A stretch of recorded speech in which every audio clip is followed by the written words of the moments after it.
आज आपण अळूची भाजी करूया। इकडे मी कोवळी अळूची पानं आणलंय, ती स्वच्छ धुवून बारीक चिरून घेतलंय। इकडे अळूचे देठ पण बारीक चिरून घ्यायचे। आता सध्या मक्याची कणसं खूप येतात, एक मक्याचा कणस घालूया अशा प्रकारे गोल कापटे करून। इकडे ओले शेंगदाणे ते सोलून घेतले, 2 ओले मिरचे, गूळ, अळूसाठी अळू आयला की कोकमा आयली, कारण अळू खाजरा असतं त्यामुळे कोकमा हवी। 7-8 लसणीचे पाकळे ठेचून ओला खोबरा वाटून घ्यायचा आणि इकडे गरम मसालो आणि मीठ। आता इकडे मी गॅसवर पॅन ठेवलंय, त्याच्यात घातले तेल। पहिल्यांदा आपण त्याच्या तेलामध्ये हे अळूची चिरलेली पानं घालायची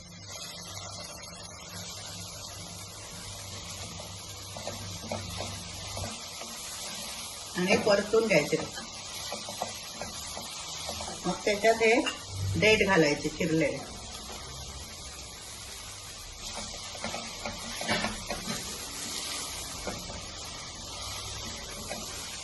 आणि 5 मिनिटं झाकून ठेवायचे। आता आपण उघडून बघूया। हे बघा, अळूची पानं पूर्णपणे शिजली। आता आपण याच्यात घालूया 2 ओले मिरचे, हे शेंगदाणे आणि मक्याची कणसं आणि पाणी घालायचं।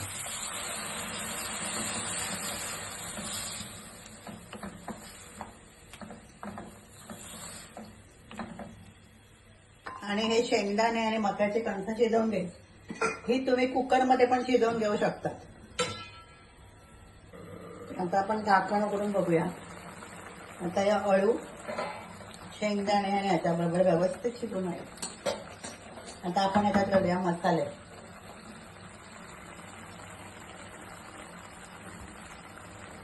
गरम मसालो 2 चमचे, थोडासा गूळ, 3-4 कोकमा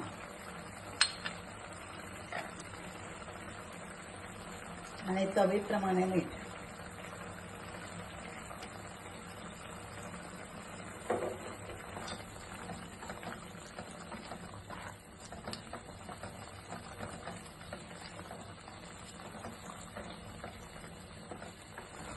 आता याच्यात आपण ह्या वाटलेला खोबरा घालायचा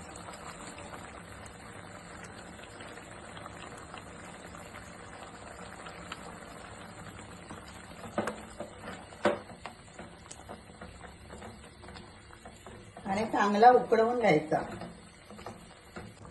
आता या अळू तयार झाला, या आपण आता खाली उतरवून ठेवूया आणि आता आपण फोडणी करूया। त्याच्यासाठी मी घेतले फोडणीचा पॅन, त्याच्यात घालूया तेल।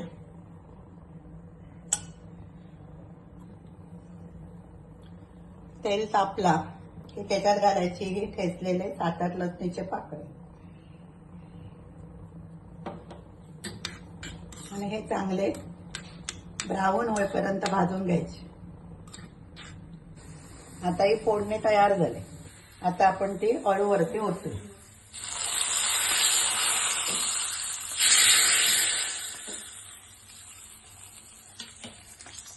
अशी ही अळूची भाजी किंवा अळूचा फतफदा तयार। अशी ही अळूची भाजी तुम्ही बनवा, ही भाकरी बरोबर किंवा पावा बरोबर सुंदर लागतात। तर आणि आवडली रेसिपी तर लाईक करा, शेअर करा, सबस्क्राईब।